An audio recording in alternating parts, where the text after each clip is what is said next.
Now that The Flash has ended and Gotham Knights was cancelled, the CW is left with just one DC show, and it just so happens to be its best. I've really enjoyed this season. I like Lois's cancer plot, which was so well written and emotional. We've gotten some great action scenes and Superman moments and a really decent main villain in Bruno Mannheim. Some of the side characters feel like they're given an unnecessary amount of screen time, but even the worst main characters are well written enough to be interesting. Still, I am kind of glad the characters like Kyle, Chrissy, Lana, and especially Sarah won't be on the show next season, but I'm sad that John, Henry Irons, Nat, and Sam won't be either. The season did feel like it ended in episode 11, with episode 12 starting a new Lex Luthor focused season, and that remains true in this season finale, which really doesn't feel like a season finale, but regardless of that, it's a pretty awesome episode. This video will be a review of Superman and Lois season 3 episode 13, titled What Kills You Makes You Stronger, which on a Superman show you have the word kill in there.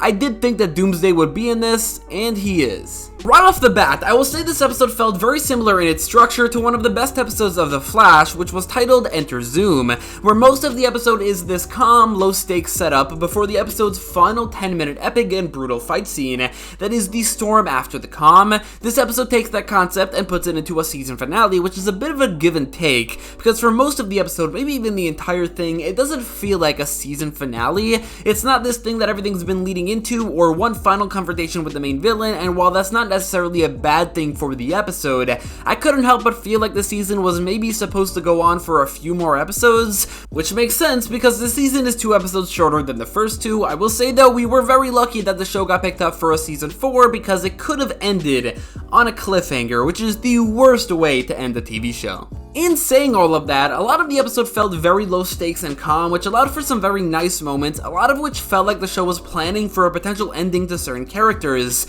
which is indeed what is happening in season 4. John, Henry Irons, and Natalie are talking about moving to Metropolis. John also gets together with Lana. Finally, it felt like it took forever to get around to that, and the two of them do have very good chemistry. Jordan and Sarah finally make up, or at the very least talk about it, which was a nice conclusion to that drama, while also feeling like a sort of goodbye and a showing of a bit of growth in Jordan's character. There's Kyle and Chrissy learning that they are pregnant and even telling certain people before Kyle also proposes, which, isn't the most exciting or interesting character-based drama, and the episode did focus on it quite a bit, so that's not exactly a positive, but it was well written enough and acted, especially in Lana's response to it feeling very natural. Basically, all those stories and those moments, which take up about the entirety of the first half of the episode, were well written enough, very low-stakes, feel-good stories that effectively give a feeling of a series finale, but only for those specific characters, which it is because none of them will be returning as series regulars in season 4, even if they do appear as recurring characters, which a lot of them will, but not all of them. One character who is officially not returning at all in season 4 that really got the short end of the stick in this finale because of it is Sam Lane, who has some of what you think are nice moments with this woman he met on a dating app before it's revealed she's working for Lex Luthor, maybe she's Mercy Graves, I think, and he's kidnapped. We don't see him again after that, and it's been confirmed that Dylan Walsh won't be returning for season 4 at all, which means he might be saved or even die off screen, and they just have to mention it, and we'll never see him again, which is a very unfortunate byproduct of the budget cuts of season 4, coming after this particular cliffhanger-based season finale, where also Sam Lane is kidnapped, and then just not seen again. Clark and Lois have some great moments throughout the episode as well, building off of Lois's cancer storyline and the very well-written and mature look at the intimate insecurities that come with it, which was honestly one of the best writing and acting the show's had, and this episode concludes that pretty well. So it does take a while for things to get going, and it might have even verged on being a bit boring at times, but shit starts to hit the fan around 24 minutes in, when the episode starts to focus again on Lex Luthor. I probably should have made a video about the last episode, but since I didn't, this will be a good time as any to give my opinion on this particular version of Lex Luthor. Obviously, we've only seen him for 2 episodes so far, but I genuinely believe he has the potential to be one of the best, if not the single best, live-action adaptation of Lex Luthor ever. Granted, the only real competition is Michael Rosenbaum, which is a pretty strong one, and then maybe John Cryer. Lex Luthor has not been all that well adapted in live action, but Michael Kudlitz gives a pretty great performance as as this older and much more bitter Luthor, who's incredibly ruthless and brutal and just simply filled with hate. Not for Superman though, but for Lois Lane. This is definitely a very unique take on Lex, which fits this particular show due to Lois also being in the title, and honestly, she was the main character of season 3, but that does feel a bit less Lex Luthor-y, which alongside his beard, which at this point seems to be a TV show mandate, is causing me to hold out judgment until season 4 before I do declare him even the second best Lex Luthor ever, and definitely not the first. For now, I will say though that the fact that he spent 17 years in prison, which like no other Lex Luthor in the history of Lex Luthors would ever have done, is also something that's very, very unique, not necessarily bad. But again, not exactly the most Lex Luthor-y thing ever. Lex's role in this episode continued a lot of what the last episode showcased: his determination and ruthlessness, his hatred of Lois, and his grunge music taste, which again, makes for a very unique take on Luthor, but also, even if you don't think about it as Luthor, he's just a very compelling main villain in general, whose story this episode of particularly turning Bizarro into Doomsday was pretty great, and a very interesting play on Doomsday's ability in the comics, which alongside his incredible strength, is that he can always come back to life from anything and can't be killed the same way twice. I don't fully know how Lex knew this would happen or how he can control Bizarro, but I think we could just chalk it up to Mannheim's doctor who experimented on Bizarro, working for Luthor the whole time. If I had a nickel for every time a live-action project showcased a very unique take on Lex Luthor, turning a deceased, separate Kryptonian Superman villain into a Doomsday who doesn't look exactly like the comics, I'd have 2 nickels, which isn't a lot,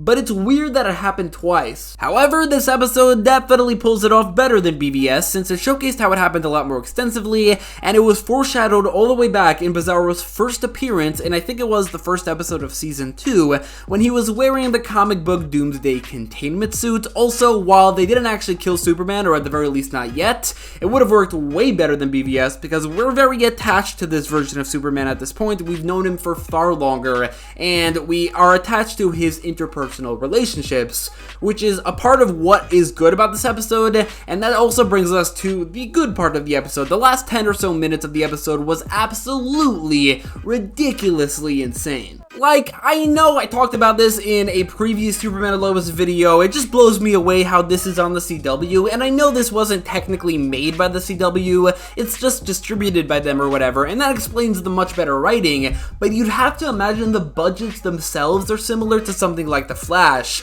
but good lord, this is simply night and day. These 10 minutes are genuinely better than anything that's come out of the CW in the last few years, maybe the best fight scene in the CW's history. The storm started in the first real confrontation between Lex and Superman in this show, which was pretty good, but the rivalry is definitely not Lex's priority in this universe, and it quickly ends anyway, as Lex calls in Doomsday. From the second he lands on his farm, he causes more destruction, or at the very least more destruction to the actual property of our main characters than anything we've seen in a while. You can feel the tension rising. I knew something was coming the entire episode and had a good idea that it was going to be something maybe like Doomsday based on the title, and this did effectively cause even the calm moments of the episode to be filled with at least a little bit of dread and intensity, and this came to the forefront right here. We then see what Doomsday looks like, and I will say with full honesty, it's genuinely better than the Doomsday design from BVS. The reason for this, despite this Doomsday looking maybe even less like Doomsday, is actually for that exact reason. The BVS Doomsday looks like Doomsday stripped of his defining features, his spikes.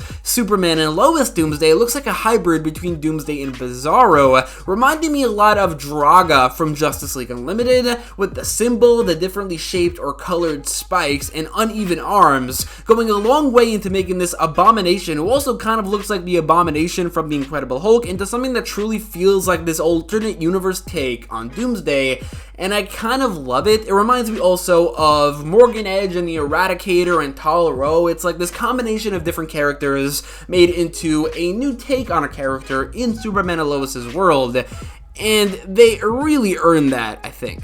The fight that ensues is just fucking incredible. It's intense as all hell with some fantastic looking shots that show genuine creativity in the cinematography, like when they were underwater. The season was pretty low on action for a while there, and it seems like they were probably saving a lot of the budget for this episode, and that really paid off. The CGI puts BVS's Doomsday fight to shame considering each project's budget. That's not to say the CGI is better, but it's far more impressive. The fight is brutal and intense and cool as all hell, backed by some more of that grunge music that fits really well, because this was caused by Lex Luthor. But while the entire fight was impressive, it didn't truly blow me away until the last 2 minutes, starting with Clark hearing Lois's voice and getting some motivation from memories, which can be cliche, but it always works if you care for the characters, and especially if you care about their relationships, and because of that, this show 100% earned the use of that cliche, because I genuinely care a lot about this version of Clark and Lois. Their chemistry is great, and they are the heart and soul of this show, alongside Jonathan as well. Not Jordan, though. But then Superman punches Doomsday to the goddamn moon, and he lands on it, and then they charge at each other, and yes, that is where the episode ends. And the cliffhanger is ridiculously annoying, but you know, in a good way where you just want to see more. But holy shit, never for a second during the fight when they were, I think it was Metropolis, but regardless, in a regular city on Earth, that I think they'd be going to the moon after everything we already saw, after all the CGI that already went into it. It's crazy. The moon does a lot here, not just aesthetically, just like seeing the moon, and then you also on the moon, you see Earth in the background. It just looks so good, and that's definitely true, but also the stakes and the scale. I mean, it's the moon, it's the highest possible stakes battleground that there can be. It truly helps this episode achieve a level of epicness that I don't think the CW ever has before, and honestly, I don't think a Superman movie ever has before. He did fight someone on the moon once in Superman 4, I think it was, but obviously that sucked. I don't think a good Superman movie has ever really done this before. He's never really left Earth and fought someone somewhere else, like on the moon in live action.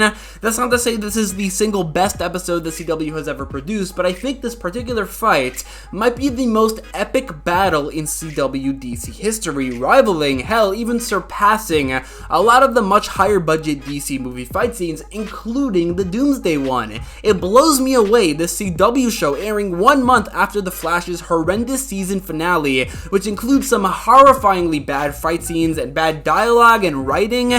This episode, which is also on the CW, managed to be better and look better than much higher budget projects. I'm just blown away. Superman and Lois is an absolutely wonderful show that continues to impress and continues to be the best Superman related live action project ever released. I'm giving this episode a 10 out of 10.